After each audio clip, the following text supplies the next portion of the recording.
హల్లెలూయా. హల్లెలూయాకు తర్జమా ఉండదు, చెప్పవచ్చు అందరూ హల్లెలూయా. ସମସ୍ତେ ଆଉ ଥରେ କହିବା ହାଲେଲୁୟା. హల్లెలూయా. ପଡ଼ୋଶୀ ଲୋକ ସହିତ ଏମିତି ହାତ ମିଶାନ୍ତୁ పొరుగు వారితో జస్ట్ చేతులు కలపండి ఇలాగా. ଆଉ କୁହନ୍ତୁ ଆଜି ପ୍ରଭୁ ଆପଣଙ୍କ ପାଇଁ ବାକ୍ୟ ଦେବେ. చెప్పండి, ఈ రోజు దేవుడు మీకు వాక్యం ఇవ్వబోతున్నాడు. ହଁ ପ୍ରଭୁ ଆପଣଙ୍କୁ ନିଶ୍ଚୟ ବାକ୍ୟ ଦେବେ. దేవుడు నిశ్చయముగా మీకు వాక్యం ఇస్తాడు. ଆଜିର ବାକ୍ୟ ଆପଣଙ୍କ ପାଇଁ ହେବ. ఈ రోజు వాక్యం కేవలం మీ కొరకు మాత్రమే. ଆସନ୍ତୁ ଆମେ ଶାସ୍ତ୍ର ମଧ୍ୟକୁ ଯିବା. రండి మన దేవుని యొక్క వాక్యంలోనికి వెళదాం. କେହି ଏଣେ ତେଣେ ହେବେ ନାହିଁ. దయచేసి ఎవరు ఇటు అటు కదలవద్దు, କେହି କଥାବାର୍ତ୍ତା ହେବେ ନାହିଁ. ఎవరు మాట్లాడవద్దు. ଆମେ ବହୁତ ମୂଲ୍ୟବାନ ସମୟରେ ଅଛୁ ଆଉ କମ ସମୟ ମଧ୍ୟ ଆମ ହାତରେ ଅଛି. మన దగ్గర చాలా కొద్ది సమయం ఉంది, అలాగే అతి అమూల్యమైన ఒక సమయానికి మనం వచ్చి ఉన్నాం. ପ୍ରଭୁ ଯୀଶୁଖ୍ରୀଷ୍ଟ ନିଜକୁ ଏକ ଗୃହପାଳିତ ପକ୍ଷୀ ସହିତ ତୁଳନା କଲେ. యేసుక్రీస్తు ప్రభు తనంతట తాను ఒక కుటుంబాన్ని పరిపాలించగలిగిన పక్షితో ఆయన పోల్చుకున్నాడు.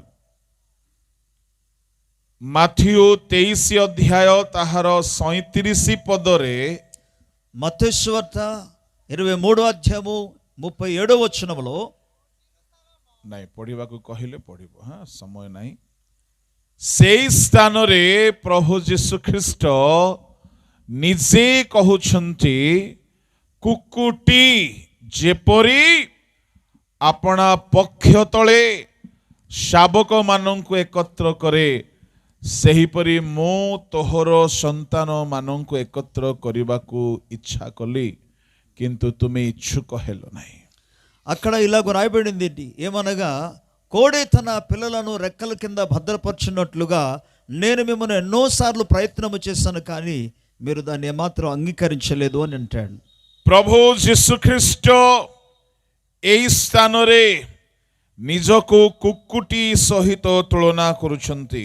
యేసుక్రీస్తు ప్రభువారు ఈ స్థలంలో తన్ను తాను ఒక కోడెతో సరిపోల్చుకున్నాడు. କୁକୁଟି ବୋଲି କହିଲେ ଯେଉଁ କୁକୁଡ଼ା ନିଜ ଛୋଟ ଛୋଟ ଶାବକ ମାନଙ୍କୁ ନେଇକି ଥାଏ, ସେ ହେଉଛି କୁକୁଟି. ఇక్కడ చెప్పబడిన కోడి అనే పదానికి అర్థమనగా తన పిల్లలను రెక్కల కింద కాపాడి లేదా భద్రపరిచే వాటికి తెలియజేస్తుంది. ପ୍ରଭୁଙ୍କ ନାମର ଧନ୍ୟବାଦ ହେଉ. ప్రభు నామానికి స్తుతి కలుగును గాక.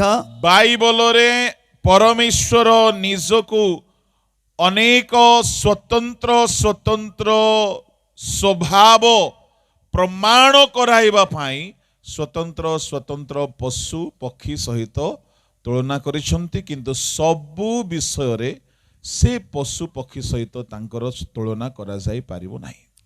దేవుడు తన్ను గురించి తాను ప్రజలకు లేదా మానవులకు ప్రత్యక్షపరచుకోవడానికి తెలియజేసుకోవడానికి అనేక సందర్భాలలో పశువుల గురించి కానీ పక్షుల గురించి ఆయన కేవలం ఒక ఉపమానాలు చెప్పాడు, కానీ ఆయన మనం ఏమాత్రం పశువుతో కానీ పక్షితో కానీ మనం పోల్చలేము.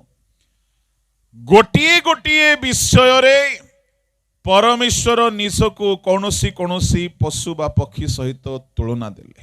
కొన్ని సందర్భాల్లో ఆయా విషయములలో దేవుడు తనను తాను పశువుతో కానీ పక్షుతో కానీ ఆయన పోల్చుకున్నాడు. ଯେପରି ଯାତ୍ରା 19:4 ବହି ଆଣିବା ସ୍ୱଭାବକୁ ଦର୍ଶାଇବା ପାଇଁ ପରମେଶ୍ୱର ନିଜକୁ ଉତ୍କର୍ଷ ପକ୍ଷୀ ସହିତ ତୁଳନା କଲେ. నిర్గమకాండము 19వ అధ్యాయము 4వ వచనంలో రాయబడిన ప్రకారము గెద్ద రెక్కలతో పోల్చబడి ఆయన ఏమంటే, నేను నా రెక్కలతో మిమ్మల్ని మోసుకొని తీసుకొచ్చానని దేవుడు అక్కడ మాట్లాడుతాడు. ପରମେଶ୍ୱର ଉତ୍କର୍ଷ ପକ୍ଷୀ ନୁହନ୍ତି. కాబట్టి అక్కడ దేవుడు గెద్దతో పోల్చబడలేదు, పక్షి. କେବଳ ବହି ଆଣିବା ବିଷୟରେ ସେ ଉତ୍କର୍ଷ ପକ୍ଷୀ ତୁଲ୍ୟ ବହି ଆଣନ୍ତି. ఆయన మోసుకొని తీసుకొచ్చే విషయంలో ఆయన పక్షిరాజు వలె పోల్చబడ్డాడు. ଆମୋସ 3:8 ପଦରେ ସିଂହ ତୁଲ୍ୟ ପରମେଶ୍ୱରଙ୍କୁ ତୁଳନା କରାଗଲା. ఆమోసు గ్రంథము 3వ అధ్యాయం 8వ వచనములో దేవుడు తనను తాను అనే సింహముతో పోల్చబడ్డాడు. ସିଂହ ଆକ୍ରମଣ କରେ, ରକ୍ତପାନ କରେ, ହତ୍ୟା କରେ, ଏଣୁ ସିଂହର ସବୁ ଗୁଣ ସହିତ ତୁଳନା କରାଯିବ ନାହିଁ. ଗର୍ଜନ ସହିତ ସେ ଯେଉଁ ଭୟ ଜନ୍ମାଇ ଦିଏ, ପରମେଶ୍ୱରଙ୍କ ବାକ୍ୟ ସେମିତି ଭୟ ଆଣେ ବୋଲି ସିଂହର ଗୋଟିଏ ଗୁଣକୁ ଈଶ୍ୱରଙ୍କ ଗୁଣ ସହିତ ତୁଳନା କରାଯାଇଛି। ఇక్కడ సింహమును గురించి దేవుడు తను గురించి తాను సరిపోల్చుకున్నప్పుడు ఆ సింహానికి అనేకమైన గుణాలు ఉన్నాయి. అదేంటంటే అది చీల్చివేస్తుంది, చంపివేస్తుంది, రక్తము తాగుతుంది, మాంసమును భుజిస్తుంది. కానీ దేవుడు ఇక్కడ కేవలము తను తాను గర్జించుట అంటే ప్రజలకు గర్జించే భయం మాత్రం పుట్టించిన వాటి గురించి మనం చూడగలం. ଏହିପରି ପବିତ୍ର ଆତ୍ମାଙ୍କୁ କପଟ ସହିତ, ପବିତ୍ର ଆତ୍ମାଙ୍କୁ ଅଗ୍ନି ଜିହ୍ବା ସହିତ, ଯୀଶୁ ଖ୍ରୀଷ୍ଟଙ୍କୁ କୁକୁଟି ସହିତ ସ୍ୱତନ୍ତ୍ର ଗୁଣ ଦର୍ଶାଇବା ପାଇଁ ଉଦାହରଣ ଦିଆଯାଇଛି। అలాగే పరిశుద్ధాత్మను గురించి మనం చూస్తే పరిశుద్ధాత్మ అగ్ని నాలుక వలె అలాగే పావురం వలె రకరకాల రీతిగా ఆయన గురించి చెప్పబడింది. యేసుక్రీస్తు ప్రభు ఇక్కడ తన గురించి తను పోల్చుకుంటూ ఒక కోడితో పోల్చి మాట్లాడాడు. ଆଜି ଆମେ ଦେଖିବା ଯୀଶୁ ଖ୍ରୀଷ୍ଟ କେଉଁ ପ୍ରକାରେ ଏକ କୁକୁଟି ତୁଲ୍ୟ କର୍ମ କରନ୍ତି। యేసుక్రీస్తు ప్రభు ఏ విధముగా ఆయన ఒక కోడె వలె ఆయన పని చేస్తున్నాడో వాటిని గురించి ఈరోజు మనం చూసుకుందాం. ଏହି ସ୍ଥାନରେ କୁକୁଟିର ସବୁ ଗୁଣକୁ ନିଆଯାଇ ପାରିବ ନାହିଁ।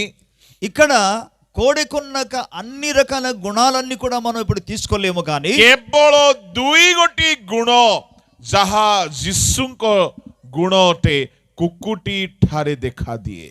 కేవలం రెండు రకాల స్వభావము ఆ కోడెలో ఉన్న వాటిని గురించి మనం చూడగలం. କଣ ସେ ଦୁଇ ଗୋଟି ଗୁଣ?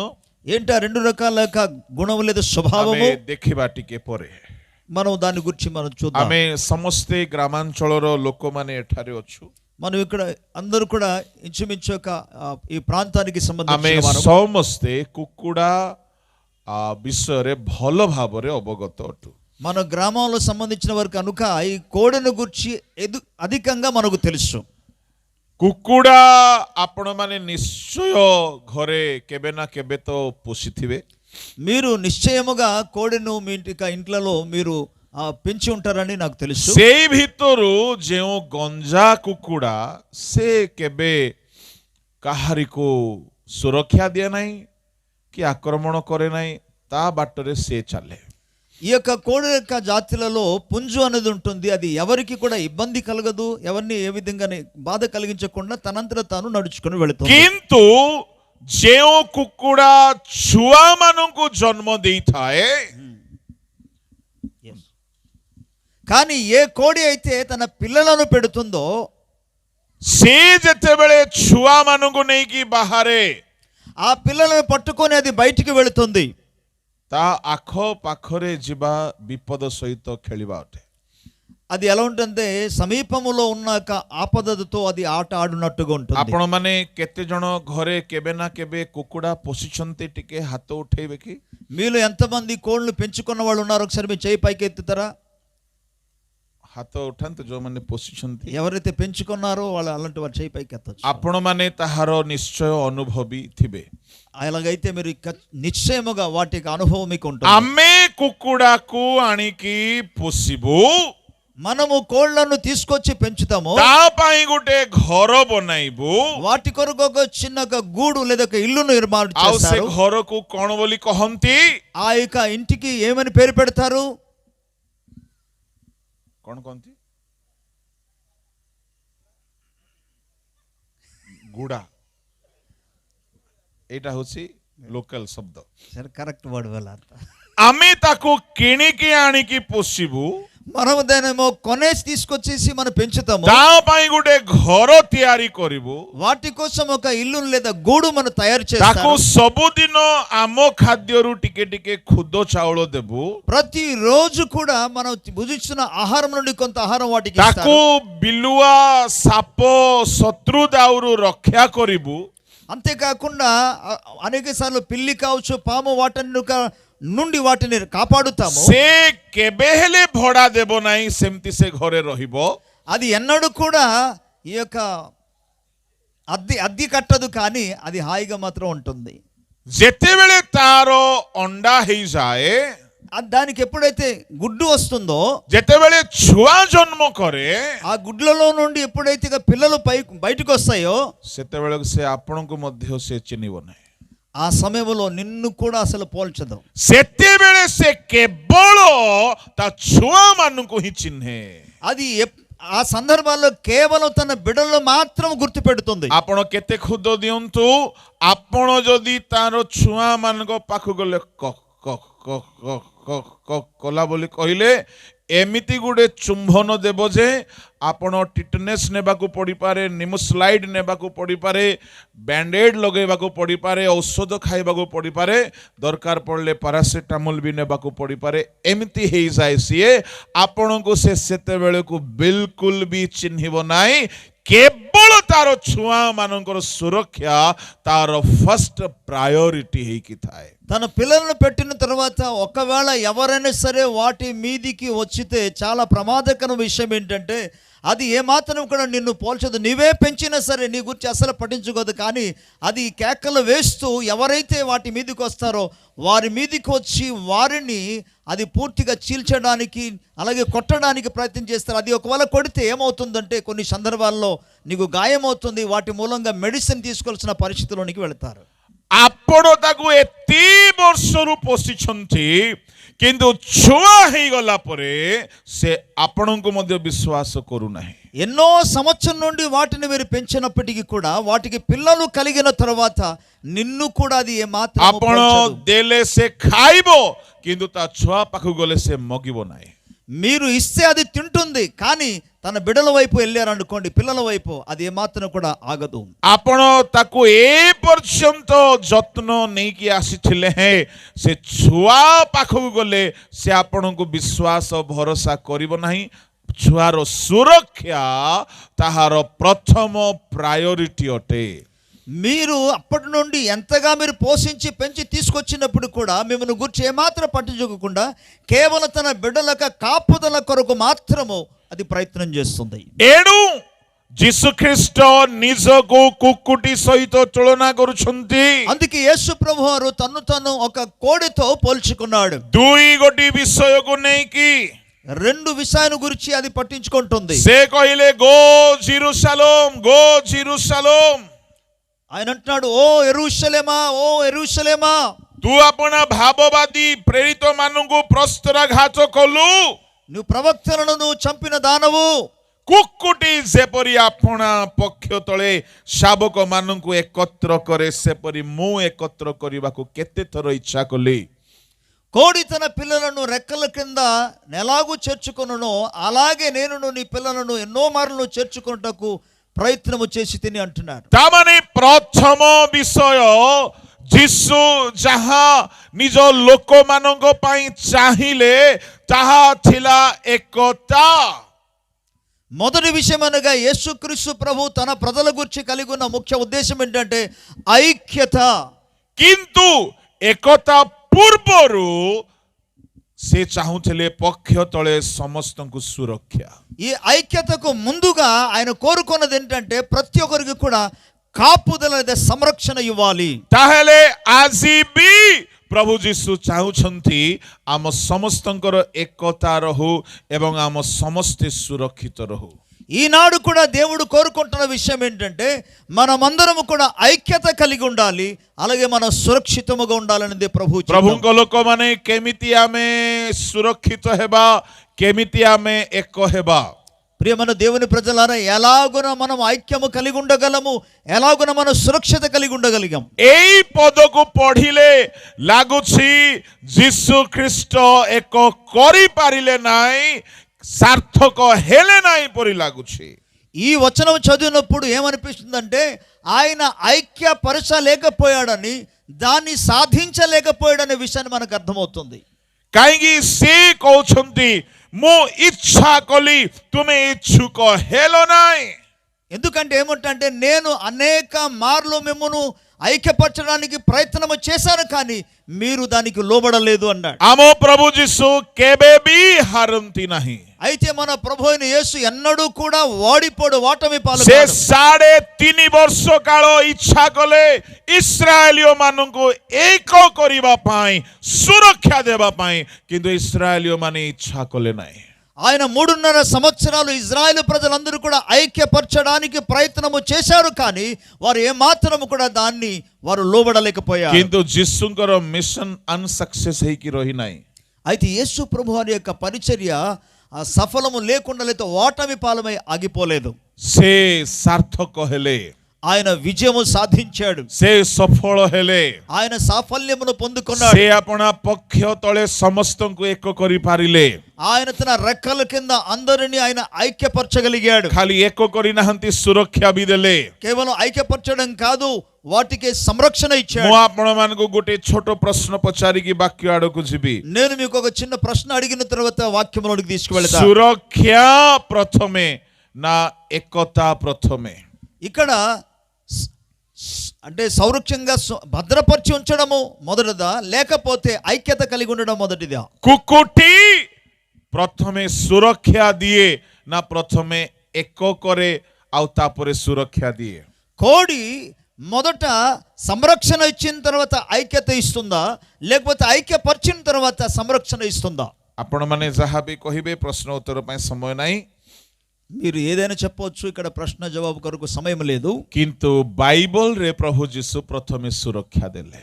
అయితే పరిశుద్ధ గ్రంథములో యేసు ప్రభు మొదట సంరక్షణ ఇచ్చాడు. ଯଦି ସୁରକ୍ଷା ନାହିଁ ତ ଏକତା ଆସିପାରିବ ନାହିଁ. సంరక్షణ లేకపోతే లేదా భద్రత లేకపోతే ఐక్యత అనేది రాదు. ପ୍ରଭୁ ଯୀଶୁ ଖ୍ରୀଷ୍ଟ ଏକତାକୁ ଲକ୍ଷ୍ୟ ରଖିକି ସବୁ କାମ କଲେ. యేసుక్రీస్తు ప్రభు ఐక్యత మీద దృష్టి ఉంచి ఈ కార్యములను చేశాడు. ଏକତା 3 ଭାଗରେ ବିଭକ୍ତ ଅଟେ. పిల్లల ఐక్యత 3 భాగాలుగా విభజించబడినది. ଏଟାକୁ ମନ ଦେଇକି ଶୁଣିବେ.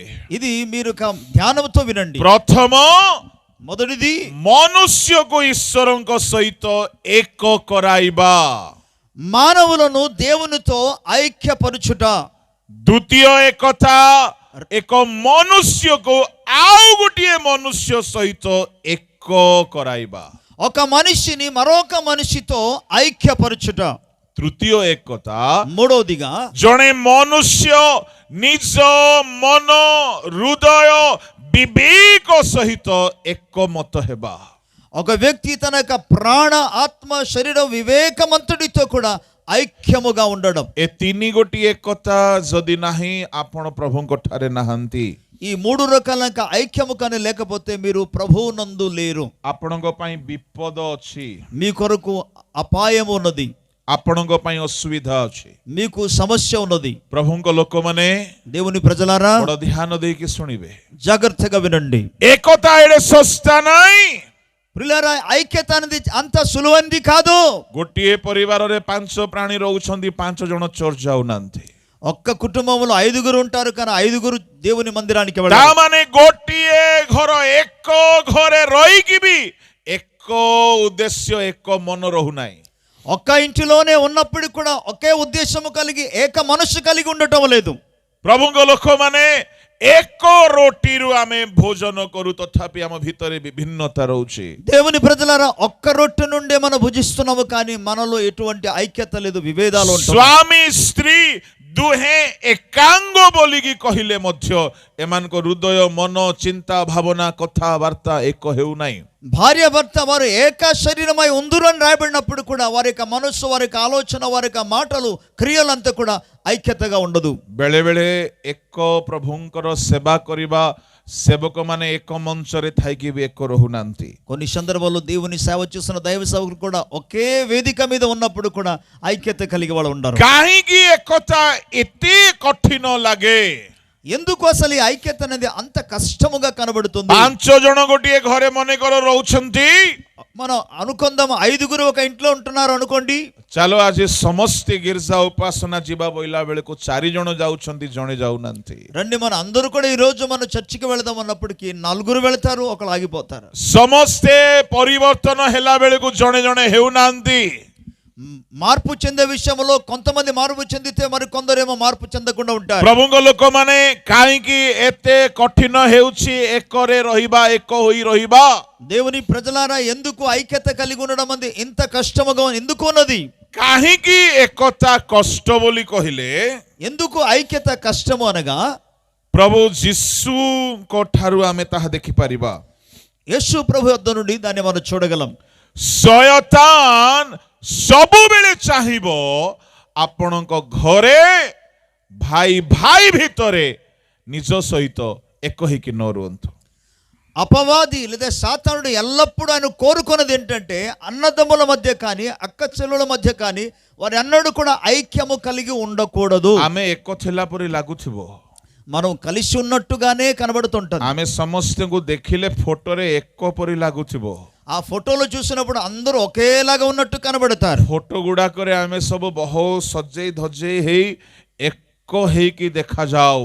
ఏ ఫోటోలు తీసినప్పుడు అందరూ కూడా మనల్ని సర్దుకొని చాలా మంచిగా ఐక్యతగా ఉన్నట్టుగా కనబడతారు. आओ आपण देखुथिबे स्वामी स्त्री माने एमिति फोटो उठेइथिबे, భార్యాభర్తలు ఇలాగున కలిసి వారు ఫోటో తీసుకుంటారు. हेले एमिति थाई कि मध्य स्वामीर मन अलगा आड़े थिबो, स्त्रीर मन अलगा आड़े थिबो. ఇలాగో కలిసి ఉన్నప్పుడు కూడా భార్య మనసు ఒకవైపు భర్త మనసు మరోవైపు.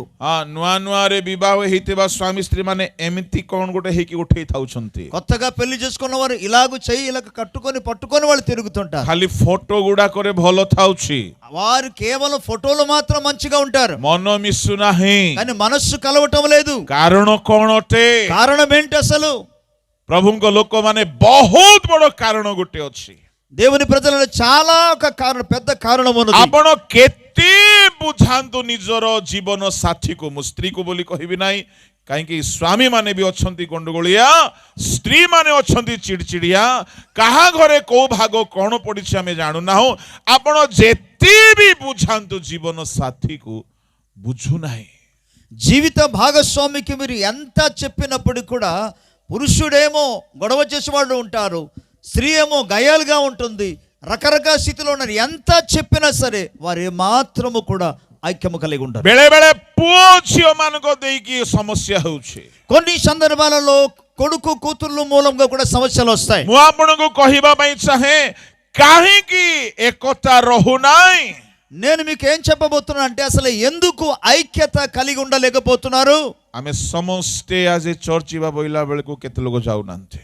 మనమందరూ ఈ రోజు చర్చికి వెళదాం అన్నప్పుడు కొందరు వెళ్ళరు. आमे समस्ते आज घरे प्रार्थना करिबा बोइला बेलको केई रहु नांते. ఈ రోజు అందరూ మనం ఇంట్లో ప్రార్థన చేసుకుందామంటే కొందరు ఉండరు. आमे समस्ते किछि प्रभुଙ୍କ पई काम करिबा बोइला बेलको केते लोग मना करूछंती. మీరు మనం అందరూ కలిసి దేవుని కొరకు పని చేద్దామంటే కొంతమంది దాన్ని వద్దంటారు. आ एमिति हे जाउछि जे घरे विवाद हे जाउछि. కొన్ని సందర్భాల్లో ఆ కారణాన్ని బట్టి గొడవలు కూడా అయిపోతాయి. विवाद बढी गला परे 2-3टा चर्च को परिवार लोग जाउछंती. ఇక వారి మధ్య తగాదలు వచ్చిన తర్వాత ఒక్క ఇంట్లో ఉన్నవారు 2-3 సంఘాలకు कथावार्ता हेउनांती. ఒకరితో ఒకరు మాట్లాడరు, परस्पर विरुद्ध रे रहउछंती. ఒకరికి వ్యతిరేకంగా ఒకరు ఉంటారు, दरकार पड़िले शत्रु हेकि रहउछंती.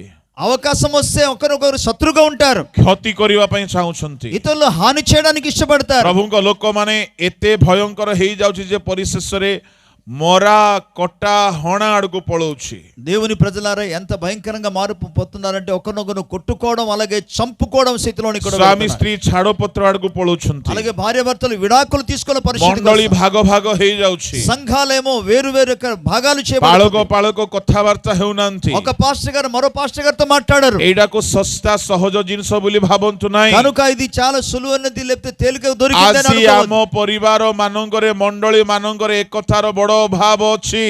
నేడు మన యొక్క కుటుంబాల్లో సంఘాలలో ఐక్యతగా లోపం ఉన్నది. एणु करी प्रभु जीशु गोटे कथा कहिले, అందుకే యేసు ప్రభు ఒక మాట చెప్పారు, से एकत्र करिबाकु चाहिले. ఆయన ఐక్యపరచడానికి ప్రయత్నించారు. प्रभुଙ୍କ लोक माने దేవుని ప్రజలారా एकता एडे कठिन काम हेला से ఈ ఐక్యత అనేది ఎంత కష్టమైన పని అంటే प्रचार द्वारा हेला नाही, అది ప్రసంగము ద్వారా జరగలేదు, शिक्षा द्वारा हेला नाही, బోధ మూలంగా అది జరగలేదు, भाववाणी की सुस्थता द्वारा हेला नाही. ప్రవచనము కానీ స్వస్థత ద్వారా కలగలేదు. प्रभु जीशु ख्रीस्ट दुई गोटी उपाय रे एकतार कर्म को सफल कले. యేసు ప్రభువారు 2 విషయము ద్వారా ఐక్యతను సాధించగలిగాడు. से दुई गोटी कर्म को जदि आमे भी व्यवहार करिबा, ఆ 2 విషయాలు కానీ మనము కూడా ఉపయోగించగలిగితే आमे भी एक ही पारिबा. మనము కూడా ఐక్యము కాగలము. कौन से दुई गोटी विषय? ఏంటి ఆ 2 విషయాలు? प्रथमटी हेला प्रार्थना. మొదటిది ప్రార్థన. जोहन ताहार 17 अध्याय बाहर करंतु. యోహాను సువార్త 17వ तार అధ్యాయం 11 पद टिके पढंतु. 11 वचन. उच्च स्वर रे पढंतु. స్వరమెత్తి గట్టిగా చెప్పాలి.